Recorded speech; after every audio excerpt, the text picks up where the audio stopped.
ಪ್ರಿಯ ಸ್ಪರ್ಧಾರ್ಥಿಗಳೇ, ಕನ್ನಡದಲ್ಲಿ current affairs ಅನ್ನ ಪ್ರಸ್ತುತಿಪಡಿಸುವ India for IAS ನ ಕರೆಂಟ್ ಅಫೇರ್ಸ್ ಸರಣಿಗೆ ನಿಮ್ಮೆಲ್ಲರಿಗೂ ಸ್ವಾಗತ. ನಾನು ಶಿವಲಿಂಗಯ್ಯ. ಇಂದಿನ ವಿಡಿಯೋದಲ್ಲಿ ಪ್ರಧಾನ ಮಂತ್ರಿ ಫಸಲ್ ಬಿಮಾ ಯೋಜನೆಗೆ ಸಂಬಂಧಪಟ್ಟಂತಹ ಮಾಹಿತಿಯನ್ನ ಈ ವಿಡಿಯೋದಲ್ಲಿ. ಮೊದಲಿಗೆ ಫಸಲ್ ಬಿಮಾ ಯೋಜನೆ ಏನಕ್ಕೆ ನ್ಯೂಸ್ ಅಲ್ಲಿ ಇತ್ತು ಅಂತ ಬಂದಾಗ, ಇತ್ತೀಚೆಗೆ ಪ್ರಧಾನ ಮಂತ್ರಿ ಬೆಳೆ ವಿಮೆ ಯೋಜನೆ ಅಥವಾ ಪ್ರಧಾನ ಮಂತ್ರಿ ಫಸಲ್ ಬಿಮಾ ಯೋಜನೆ ಅಂತ ನಾವೇನ್ ಕರಿತೀವಿ, ಆ ಯೋಜನೆಯ ಅನುಷ್ಠಾನದಲ್ಲಿ ಕರ್ನಾಟಕಕ್ಕೆ 2ನೇ ಸ್ಥಾನವನ್ನ ದೊರಕಿದ್ದು ಕೇಂದ್ರ ಸರ್ಕಾರವು ರಾಜ್ಯ ಕೃಷಿ ಇಲಾಖೆಯ ಒಂದು ಪ್ರಶಸ್ತಿಯನ್ನ ನೀಡಿದೆ. ಅದ್ರ ಜೊತೆಗೆ 2024 ಮತ್ತು 25ನೇ ಸಾಲಿನಲ್ಲಿ ಈ ಒಂದು ಪ್ರಧಾನ ಮಂತ್ರಿ ಫಸಲ್ ಬಿಮಾ ಯೋಜನೆಯ ಅಡಿಯಲ್ಲಿ ರಾಜ್ಯದ 27.04 ಅಂತಂದ್ರೆ ಬರೋಬ್ಬರಿ 27 ಲಕ್ಷ ರೈತರು ನೋಂದಣಿಯನ್ನ ಮಾಡಿಕೊಂಡು, ಆ ಪೈಕಿ 11,85,00,000 ರೈತರು 2,000ಕ್ಕೂ ಹೆಚ್ಚು ಕೋಟಿ ರೂಪಾಯಿಗಳಷ್ಟು ಕ್ಲೈಮ್ ಅನ್ನ ಮಾಡ್ಕೊಂಡಿದ್ದಾರೆ.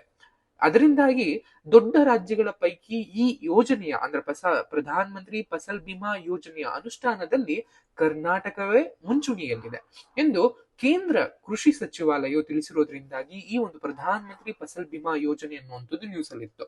ಹಾಗಿದ್ರೆ ಏನಿದು ಪ್ರಧಾನ ಮಂತ್ರಿ ಫಸಲ್ ಬಿಮಾ ಯೋಜನೆ ಅಂದ್ರೆ ಏನು? ಏನಿದ್ರ ಇನ್ಫಾರ್ಮೇಶನ್ಸ್ ಹೇಗೆ ನಾವು ತಿಳ್ಕೊಬೇಕು, ಇದಕ್ಕೆ ಸಂಬಂಧಪಟ್ಟಂತ ಮಾಹಿತಿಯನ್ನ ನೋಡ್ತಾ ಹೋಗೋಣ. ಈ ಒಂದು ಪ್ರಧಾನ ಮಂತ್ರಿ ಫಸಲ್ ಬಿಮಾ, ಫಸಲ್ ಅನ್ನುವಂಥದ್ದು ಹಿಂದಿನಲ್ಲಿ ನಾವು ಬೆಳೆದಂತ ಬೆಳೆಗಳಿಗೆ ಕೊಡುವಂಥದ್ದು, ಮಾತಾಡುವಂಥದ್ದು. ಇನ್ನು ಭೀಮಾ ಅಂತ ಬಂದಾಗ ನಮ್ಗೆ ಯೂಶಲಿ ನಿಮ್ಗೆ ವಿಮೆ ಅಂತ ನಾವೇನ್ ಕರಿತೀವಿ, ಇನ್ಶೂರೆನ್ಸ್ ಅಂತ ನಾವೇನ್ ಇಂಗ್ಲಿಷ್ ಅಲ್ಲಿ ಕರಿತೀವಿ, ಕನ್ನಡದಲ್ಲಿ ವಿಮೆ ಅಂತ ನಾವೇನ್ ಅಂತೀವಿ, ಅದಕ್ಕೆ ಹಿಂದಿನಲ್ಲಿ ಭೀಮಾ ಅಂತ ಕರೀತಾರೆ. ಅದರಿಂದಾಗಿ ಬೆಳೆ ವಿಮೆ ಅಂತ ನಾವು ಇದನ್ನ ಕನ್ನಡದಲ್ಲಿ ಕರ್ಕೋಬಹುದು. ಪ್ರಧಾನ ಮಂತ್ರಿ ಫಸಲ್ ಬಿಮಾ ಯೋಜನೆ ಅನ್ನುವಂಥದ್ದು, ಪ್ರಧಾನ ಮಂತ್ರಿ ಫಸಲ್ ಬಿಮಾ ಯೋಜನೆ ಬಿತ್ತನೆಯ ಒಂದು ಪೂರ್ವದಿಂದ, ಅಂದ್ರೆ ಕೃಷಿಕರು ಬಿತ್ತನೆ ಮಾಡೋದಿಕ್ಕೆ ಇನ್ನು ತಯಾರಿಯನ್ನು ಮಾಡ್ಕೋತಾರೆ, ಆ ತಯಾರಿಯಿಂದ ಹಿಡಿದು ಕೊಯ್ಲಿನ ನಂತರ ಅಂದ್ರೆ ಕಟಾವಿನ ನಂತರದ ಅವಧಿಯವರೆಗೆ ಒಂದು ಬೆಳೆ ವಿಮೆ ಯೋಜನೆ ಆಗಿರುತ್ತೆ ಅನ್ನುವಂಥದ್ದು ಗೊತ್ತಿರ್ಲಿ. ಈ ಒಂದು ಯೋಜನೆಯನ್ನ 2016ರಲ್ಲಿ ಕೇಂದ್ರ ಸರ್ಕಾರ ತರಲಾಯಿತು. ಇದರ ಮೇನ್ ಉದ್ದೇಶ ಅಂತ ಬಂದಾಗ ಬೆಳೆಗಳಿಗೆ ವಿಮೆಯನ್ನ ಕೊಡುವಂಥದ್ದು. ನಿಮ್ಗೆಲ್ಲ ಗೊತ್ತಿರೋ ಹಾಗೆ ಈ ಒಂದು ದೇಶದ ಕೃಷಿಕ ಬೆನ್ನೆಲುಬು ಅಂತ ನಾವು ಕರಿತೀವಿ, ಆರ್ಥಿಕತೆಯ ಬೆನ್ನೆಲುಬು ಅಂತ ಕೂಡ ನಾವು ಕರಿತಾ ಬರ್ತೀವಿ. ಆದ್ರೆ ನಿಮ್ಗೆ ಗೊತ್ತಿರೋ ಹಾಗೆ ಇನ್ನೊಂದು, ನಮ್ಮಲ್ಲಿ ನೀರಾವರಿ ವ್ಯವಸ್ಥೆ ಅನ್ನೋದು ತುಂಬಾ ಕಮ್ಮಿ ಇದೆ. ಮಾನ್ಸೂನ್ ಒಂದಿಗಿನ ಜೂಜಾಟ ಅಂತ ನಾವು ಕೃಷಿಯನ್ನ ಕರಿತಾ ಬರ್ತೀವಿ. ಯಾಕಂತ ಅಂದ್ರೆ ಮಳೆ ಬಂದ್ರೆ ಬಂತು, ಬರ್ಲಿಲ್ಲ ಅಂದ್ರೆ ಇಲ್ಲ. ಹೆಚ್ಚು ಬರ ಆಗ್ಬೋದು, ಇಲ್ಲ ಹೆಚ್ಚು ಪ್ರವಾಹ ಉಂಟಾಗ್ಬೋದು. ಅಂತ ಸಮಯದಲ್ಲಿ ರೈತ ಏನ್ ಮಾಡ್ಬೇಕು?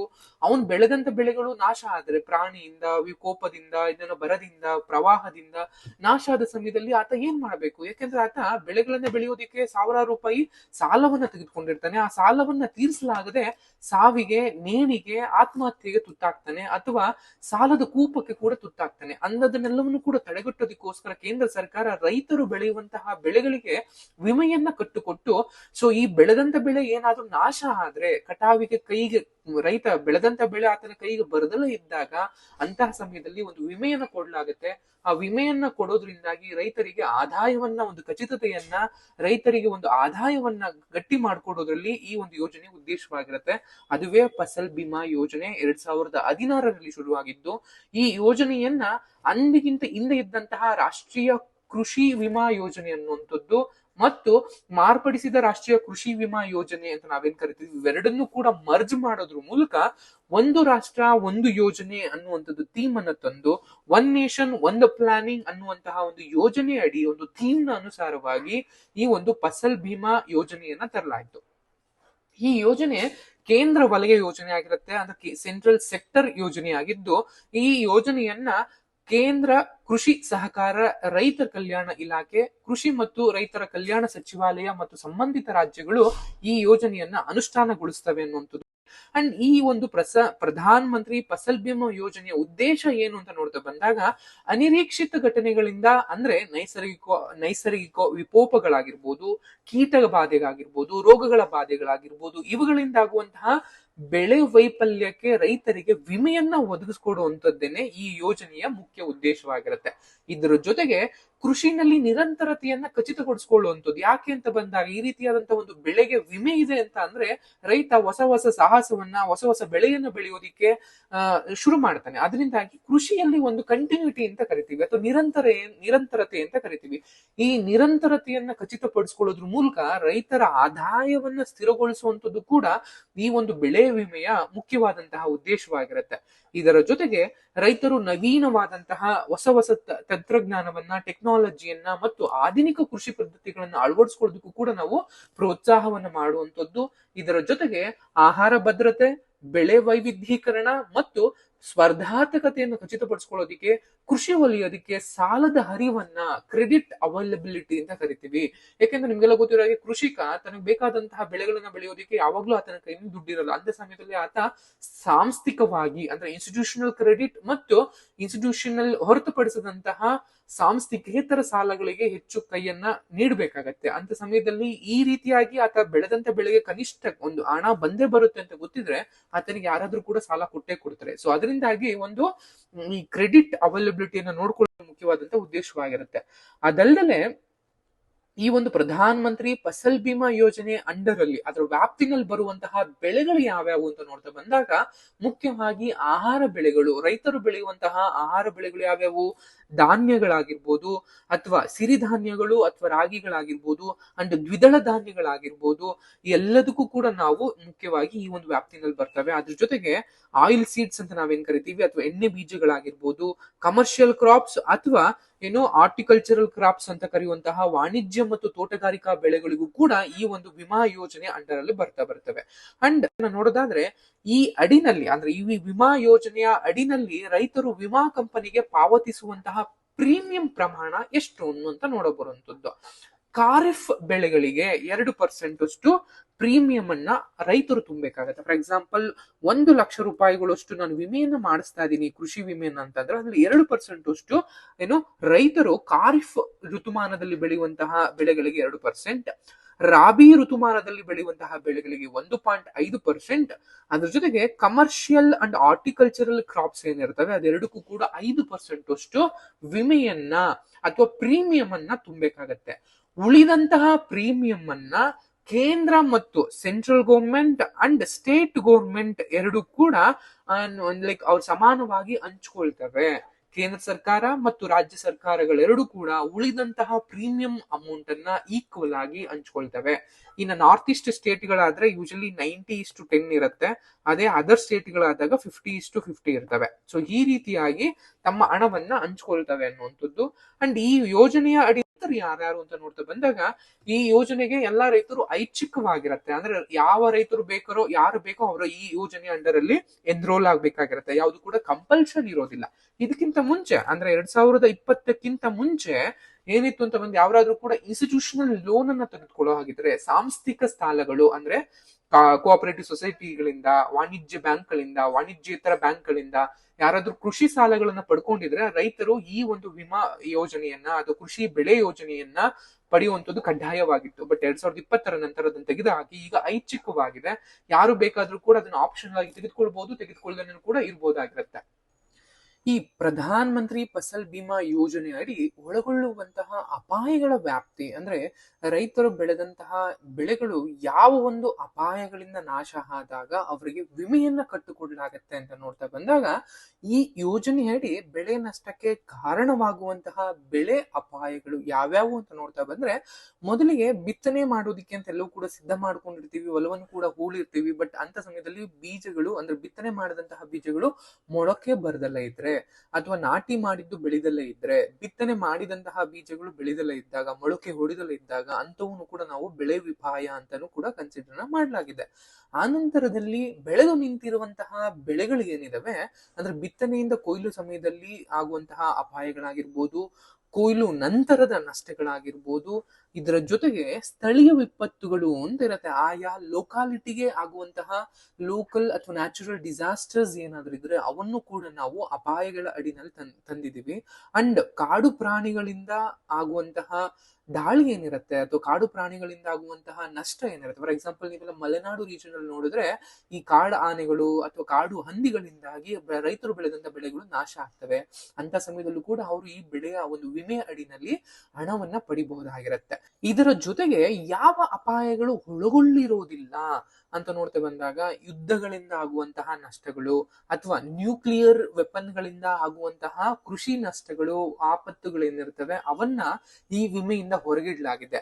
ಅದರ ಜೊತೆಗೆ ದುರುದ್ದೇಶ ಪೂರಿತವಾದಂತಹ ಹಾನಿ ಏನಾದ್ರೂ ಆದ್ರೆ ಅಥವಾ ತಡೆಗಟ್ಟಬಹುದಾದ ಅಪಾಯಗಳಿಂದ ಏನಾದ್ರೂ ಕೃಷಿ ಬೆಳೆದು ನಿಂತಹ ಬೆಳೆಗಳು, ಕೃಷಿಗಳು ಏನಾದ್ರೂ ನಷ್ಟ ಆದ ಅಂತಹ ನಷ್ಟಗಳನ್ನ ಈ ಒಂದು ವಿಮೆ ಅಡಿಯಿಂದ ವ್ಯಾಪ್ತಿಯನ್ನು ಹೊರಗಿಡಲಾಗಿದೆ. ಅದನ್ನು ಹೊರತುಪಡಿಸಿ ಕೃಷಿ ಬಿತ್ತನೆ ಪೂರ್ವಕ್ಕಿಂತ ಮತ್ತು ಬಿತ್ತನೆ ನಂತರ ಅದಾದ್ಮೇಲೆ ಕಟಾವಿನ ನಂತರದವರೆಗೂ ಕೂಡ ಆಗುವಂತಹ ಅಪಾಯಗಳೇನಿರ್ತವೆ, ಆ ಎಲ್ಲಾ ಅಪಾಯಗಳಿಂದ ಏನಾದ್ರೂ ಬೆಳೆದಂತಹ ಬೆಳೆ ನಷ್ಟ ಆದ್ರೆ ರೈತರು ವಿಮೆ ಹೋದಾಗಿರುತ್ತೆ.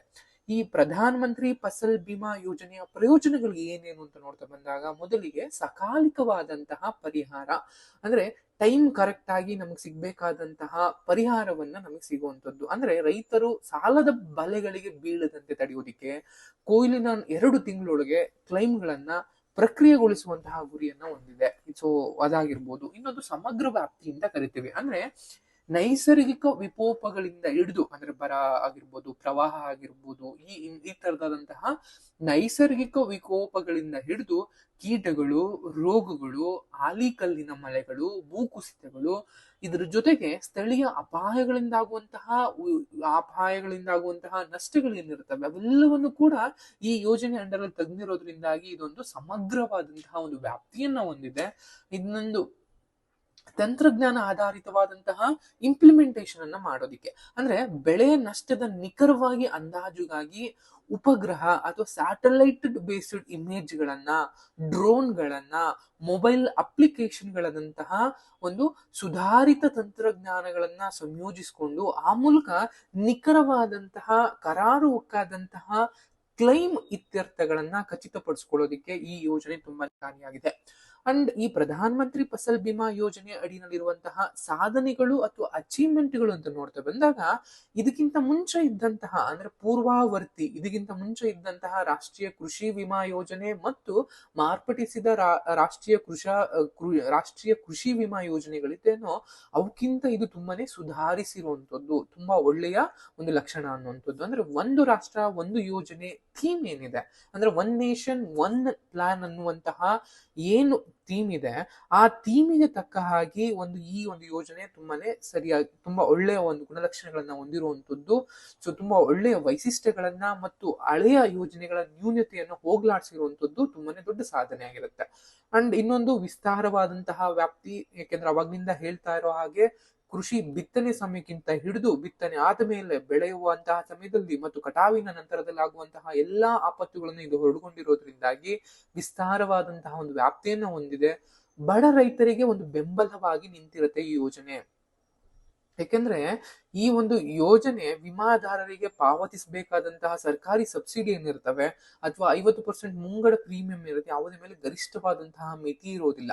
ಸೊ ಈ ಎಲ್ಲಾ ಸಂಪ್ರದಾಯದಿಂದಾಗಿ, ಈ ಎಲ್ಲಾ ಒಂದು ತಂತ್ರಜ್ಞಾನದಿಂದಾಗಿ ಒಂದೊಳ್ಳೆ ಯೋಜನೆ ಬಡ ರೈತರಿಗೆ ತುಂಬಾ ಬೆಂಬಲಕಾರಿಯಾಗಿರುತ್ತೆ. ಅಂಡ್ ತಂತ್ರಜ್ಞಾನವನ್ನ, ಯಾಕಂದ್ರೆ ಸ್ಯಾಟಲೈಟ್ ಬೇಸ್ಡ್ ಇಮೇಜ್ ಆಗಿರ್ಬೋದು, ಆಪ್ ಗಳಾಗಿರ್ಬೋದು, ಡ್ರೋನ್ ಗಳಾಗಿರ್ಬೋದು, ಇವೆಲ್ಲವನ್ನು ಬಳಸ್ಕೊಳ್ಳೋದ್ರಿಂದಾಗಿ ತಂತ್ರಜ್ಞಾನದ ಬಳಕೆಯನ್ನ ಒಂದು ಆಪ್ಟಿಮಮ್ ಲೆವೆಲ್ ಅಲ್ಲಿ ಬಂದಿದ್ದೀವಿ. ಇನ್ನೊಂದು ಇಷ್ಟೊಂದು ಎಲ್ಲ ಪ್ರಯೋಜನಕಾರಿ ಅನುಕೂಲಗಳನ್ನು ಕೂಡ ನಾವು ನೋಡುದು. ಅದ್ರ ಜೊತೆಗೆ ಇದರಿಂದ ಆಗುವಂತ ವೈಫಲ್ಯಗಳು ಏನೇನಿದಾವೆ ಅಂತ ನೋಡ್ತಾ ಬಂದಾಗ, ಕೆಲವು ರಾಜ್ಯಗಳು ಕೆಲವು ಬೆಳೆಗಳನ್ನ ಈ ಒಂದು ಯೋಜನೆ ಅಡಿಯಿಂದ ಹೊರಗೆ ಇಟ್ಟಿದ್ದಾವೆ. ಸೊ ಅದು ನಮ್ಗೆ ಒಂದು ಸ್ಪಷ್ಟತೆಯ ಕೊರತೆಯನ್ನು ಕಾಣ್ತಾ ಬರ್ಬೋದು.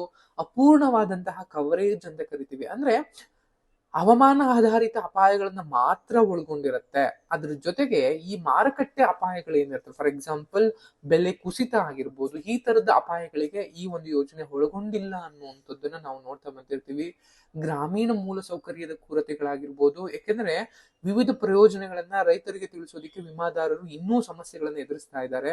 ಮತ್ತು ಈ ತರದ ಯೋಜನೆಗಳಲ್ಲಿ ಎಷ್ಟೋ ರಾಜ್ಯಗಳು ಮತ್ತು ರೈತರು ಹೊರಗೆ ಬರ್ತಾ ಇದ್ದಾರೆ. ಫಾರ್ ಎಕ್ಸಾಂಪಲ್ ಗುಜರಾತ್ ರಾಜ್ಯ ಆಗಿರ್ಬೋದು, ಜಾರ್ಖಂಡ್, ವೆಸ್ಟ್ ಬೆಂಗಾಲ್, ಬಿಹಾರ್ ಅಂತ ರಾಜ್ಯಗಳು ಒಂದು ಹೆಚ್ಚಿನ ಸಬ್ಸಿಡಿಯನ್ನ ಪೇ ಮಾಡೋದಕ್ಕೋಸ್ಕರನೇ ಅಥವಾ ಹೆಚ್ಚಿನ ಒಂದು ಕಾಸ್ಟ್ ಆಗ್ತಿದೆ ಅಂತ ಅನ್ನೋದಕ್ಕೋಸ್ಕರನೇ ಈ ಯೋಜನೆಯಿಂದ ಹೊರಗುಳಿದಿದ್ದಾವೆ. ಸೊ ಆ ಮೂಲಕ ರೈತರಿಗೆ ಅನ್ಯಾಯವನ್ನ ಮಾಡ್ತಾ ಇರುವಂತದ್ದು. ಅಂಡ್ ಕೊನೆಯದಾಗಿ ಅರಿವಿನ ಕೊರತೆ ಅಥವಾ ಕುಂದುಕೊರತೆಗಳ ಪರಿಹಾರದ ಇರುವಂತಹ ಅಂತರಗಳು ಅಂತ ಕರಿತಾ ಬರ್ತೀವಿ. ಯಾಕಂದ್ರೆ ಎಷ್ಟೋ ಈ ತರದ ಯೋಜನೆ ಇದೆ ಅನ್ನುವಂಥದ್ದು, ಅಂದ್ರೆ 2ರಿಂದ ಅಂದ್ರೆ ಓವರ್ ಆಲ್ 3 ಜನರಲ್ಲಿ 2ರಿಗೆ ಈ ಯೋಜನೆ ಇದೆ ಅನ್ನೋದೇ ಒಂದು ಪ್ಲಾನಿಂಗ್ ಐಡಿಯಾ ಇಲ್ಲ. ಅಂದ್ರೆ ಈ ತರ ತಾವು ಬೆಳೆದಂತಹ ಬೆಳೆಗೂ ಕೂಡ ಒಂದು ವಿಮೆ ಇರುತ್ತೆ. ತಾವು ಬೆಳೆದಂತ ಬೆಳೆಗೆ ಏನಾದ್ರೂ ನಷ್ಟ ಆದ್ರೆ ಈ ಒಂದು ವಿಮಾ ಯೋಜನೆ ಅಡಿನಲ್ಲಿ ತಾವು ವಿಮೆಯನ್ನ ಕ್ಲೈಮ್ ಮಾಡಬಹುದು ಅನ್ನುವಂತಹ ಒಂದು ಅರಿವಿನ ಕೊರತೆ ರೈತರಿಗಿರುವಂತದ್ದು. ಅಂಡ್ ಈ ಯೋಜನೆ ಅಡಿಯಲ್ಲಿ ಏನು ಕುಂದುಕೊರತೆಗಳ ರಿಡ್ರೆಸಲ್ ಏನಿರುತ್ತೆ, ಅಥವಾ ಲೈಕ್ ಏನೋ ಗ್ರೀವಿಯನ್ಸಸ್ ರಿಡ್ರೆಸಲ್ ಅಂತ ನಾವೇನ್ ಕರಿತೀವಿ, ಇದು ಕುಂದುಕೊರತೆಗಳ ಪರಿಹಾರ ಅಂತ ಏನ್ ಕರಿತೀವಿ, ಅದರ ನಡುವೆ ಒಂದು ಸ್ಥಾಯಿ ಸಮಿತಿ ಇಲ್ದಲೇ ಇರುವಂತದ್ದು, ಈ ರೀತಿಯಾದಂತಹ ಸಮಸ್ಯೆಗಳನ್ನ ನಾವು ಯೋಜನೆ ಅಂಡರಲ್ಲಿ ನೋಡ್ತಾ ಬರ್ತೀವಿ. ಇಷ್ಟೆಲ್ಲಾ ಲೈಕ್ ಏನೋ ಸಮಸ್ಯೆಗಳು ವೈಫಲ್ಯಗಳಿದ್ರೂ ಕೂಡ ಒಂದು ಮಟ್ಟಿಗೆ ಈ ಒಂದು ಯೋಜನೆ ರೈತರಿಗೆ ಒಂದು ಏನು ಆಶಾಕಿರಣವಾಗಿ ಅಥವಾ ಏನು ಬೆನ್ನೆಲುಬಾಗಿ ರೈತರಿಗೆ ನಿಂತಿದೆ ಅನ್ನುವಂಥದ್ದು ಊರುಗೋಲು ಅಂತಾನೂ ಕೂಡ ಕರಿಬಹುದು ಅಂತ ಕರಿತೀವಿ. ಯಾಕಂದ್ರೆ ರೈತರಿಗೆ ಒಂದು ವಿಮೆಯನ್ನು ಕೊಡೋದ್ರಿಂದಾಗಿ ತಾವು ಬೆಳೆದಂತಹ ಬೆಳೆಗೆ ಏನಾದ್ರೂ ನಷ್ಟ ಆದರೆ ರೈತರು ಈ ಒಂದು ಯೋಜನೆ ಅಡಿಯಲ್ಲಿ ವಿಮೆಯ ಒಂದು ಹಣವನ್ನ ಪಡಿಬಹುದಾಗಿರತ್ತೆ. ಆ ಮೂಲಕ ತಾವು ಒಂದು ಸಾಲದ ಬಲೆಗೆ ಬೀಳೋದನ್ನ ಅಥವಾ ಒಂದು ಸಾಲದ ಒಂದು ಬಲೆಗೆ ತುತ್ತಾಗುವಂತದ್ದನ್ನ ತಡೆಗಟ್ಟೋದಿಕ್ಕೆ ಮತ್ತು ಆತ್ಮಹತ್ಯೆಗಳಿಗೆ ನಾವು ಹೆಚ್ಚು ರೈತರು ಆತ್ಮಹತ್ಯೆ ಆಗೋದನ್ನ ನೋಡ್ತಾ ಇರ್ತೀವಿ. ಆ ಆತ್ಮಹತ್ಯೆಯನ್ನು ತಡೆಗಟ್ಟೋದಕ್ಕೂ ಕೂಡ ಇದು ಒಂದು ಏನು ಒಂದು ಮೆಟ್ಟಿಲಾಗಿ ವರ್ಕ್ ಆಗುತ್ತೆ ಅಂತ ನಾವ್ ಹೇಳ್ತಾ ಈ ವಿಡಿಯೋಗೆ ಏನ್ ಮಾಡ್ತಾ ಇದೀನಿ. Thank you.